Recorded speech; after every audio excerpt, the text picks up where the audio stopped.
মুর্তজা, শিক্ষার্থীদের আজকে কি কর্মসূচি পালন করছে বিস্তারিত বলবেন।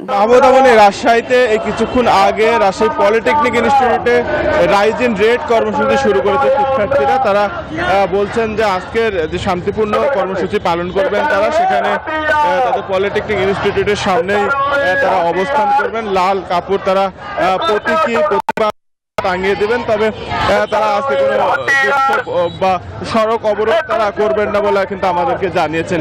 রাজশাহীর বিভিন্ন পলিটেকনিক ইনস্টিটিউটের শিক্ষার্থীরা রাজশাহী সরকারি পলিটেকনিক ইনস্টিটিউটের সামনে এসে এর আগে সকাল 11টা থেকে জড়ো হতে শুরু করে এবং সেখানে তারা অবস্থান কর্মসূচি পালন করবেন এবং এই কর্মসূচির কিন্তু তারা নাম দিয়েছেন রাইজ ইন রেড। শিক্ষার্থীরা বলছেন যে শান্তিপূর্ণ কর্মসূচি আন্দোলনের অংশ হিসেবে তারা সেই শান্তিপূর্ণ কর্মসূচি পালন করছেন। এর আগে শিক্ষার্থীরা কিন্তু গতকালকে বিক্ষোভ কর্মসূচি পালন করেছেন প্রতীকী কাফনের কাপড় বেঁধে। শিক্ষার্থীরা বলছেন যেন জনদুর্ভোগ না হয় সেজন্য তারা শান্তিপূর্ণ কর্মসূচি হিসাবে সেই পলিটেকনিক ইনস্টিটিউটের সামনে তারা অবস্থান কর্মসূচি পালন করবেন এবং কেন্দ্রীয় কর্মসূচির অংশ হিসাবে কিন্তু আজকে তারা ধারাবাহিক আন্দোলন করছেন এবং তারা বলছেন যে 6 দফা দাবি আদায় না হওয়া পর্যন্ত তারা তাদের অবস্থান কর্মসূচি অব্যাহত রাখবেন এবং তাদের যে ধারাবাহিক আন্দোলন সেই আন্দোলন অব্যাহত থাকবে। বিশেষ করে শিক্ষার্থীরা বলছেন যে 6 দফার অন্যতম দফা জুনিয়র ইনস্ট্রাক্টর পদে কাপ ইনস্ট্রাক্টরদের অবৈধ পদোন্নতির রায় হাইকোর্টের মাধ্যমে বাতিল করতে হবে।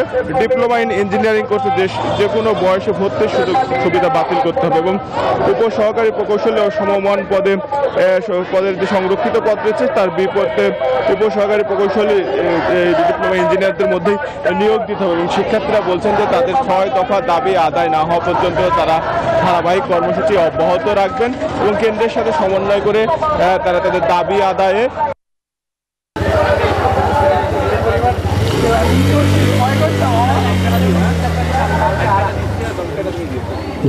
জি ধন্যবাদ।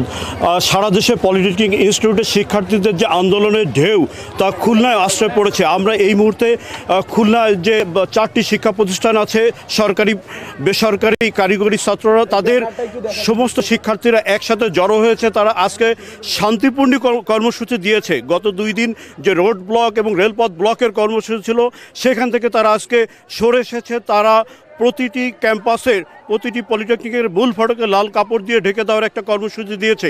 একটা তথ্য জানিয়ে রাখতে চাই, খুলনার 4টি শিক্ষা প্রতিষ্ঠানের প্রায় 8000 শিক্ষার্থীরা এই আন্দোলনে জড়ো হচ্ছে। তারা ল্যাব সহকারী অর্থাৎ ক্রাফট ইন্সট্রাক্টর থেকে যে জুনিয়র ইন্সট্রাক্টর পদে যাদের নেওয়ার একটা 30% কোটা নির্ধারণ করা হয়েছে তার বিপরীতে তারা এই আন্দোলন করছে। শিক্ষকদের দাবি হচ্ছে যারা ডিপ্লোমা ইঞ্জিনিয়ারিং পাস করবেন তারা যখন এই জুনিয়র ইন্সট্রাক্টর পদে চাকরির জন্য যাবেন তখন তাদের সেই সুযোগ ব্যাহত হবে। আজকে এই যে শিক্ষার্থীরা দেখছেন ব্যানার এবং প্ল্যাকার্ড নিয়ে প্রায় কয়েক হাজার শিক্ষার্থী এখানে জড়ো হয়েছে। তারা এখান থেকে এই ক্যাম্পাস থেকে বের হয়ে শিববাড়ি মোড়ে জড়ো হবেন। সেই শিববাড়ি মোড়ে জড়ো হবেন। আজকের কর্মসূচি একটু জানতে চাই যে আজকের কি কর্মসূচি? কালকে আমাদের আজকের কর্মসূচি রাইজ ইন রেড, যেটার মাধ্যমে আজকে আমরা আগের দিনে সেনাবাহিনী ও পুলিশের যে নির্মমভাবে আমাদের ছাত্রছাত্রীদের উপর লাঠিচার্জ করছে, সেখানে আমাদের 2 শতাধিক ছাত্রছাত্রী আহত হয়েছে, তার প্রতিবাদে এবং যাতে সকল পলিটেকনিক শিক্ষার্থী এবং সাবেক শিক্ষার্থী যাতে সবাই জেগে ওঠে তার প্রতিবাদে আজকের আমাদের এই রাইজ ইন রেড কর্মসূচি। কি করবেন আজকে? কি করবেন? আজকে আমরা সাধারণভাবে অর্থাৎ যাতে কোনো জনদুর্ভোগ না সৃষ্টি হয় সেক্ষেত্রে আমরা শান্তিপূর্ণভাবে আমরা এখান থেকে মিছিল নিয়ে শিববাড়ি মোড়ে অবস্থান করব এবং প্ল্যাকেট উঁচু করে আমরা জনসাধারণ এবং সরকারের দৃষ্টি আকর্ষণ করব। যে আপনি শুনছিলেন যে আসলে আজকে যেন জনদুর্ভোগ সৃষ্টি না হয় এই জন্য তারা কোনো রেল অথবা রোড ব্লকে যাচ্ছেন না, তারা রাস্তার পাশে দাঁড়িয়ে থাকবেন, তারা তাদের অবস্থানকে পরিষ্কার করবেন। তো এই ছিল খুলনা থেকে সর্বশেষ। আমরা ফিরে যাচ্ছি স্টুডিওতে, সেখানে মনির কাছে। মাকসুদুর রহমান, আপনাকে ধন্যবাদ। বান্ডেল থাকলে প্রতি সেনমানিতে টাকা বাঁচবে। বিকাশ সেনমানি বান্ডেল কিনে জিতুন প্রতি লেনদেনে।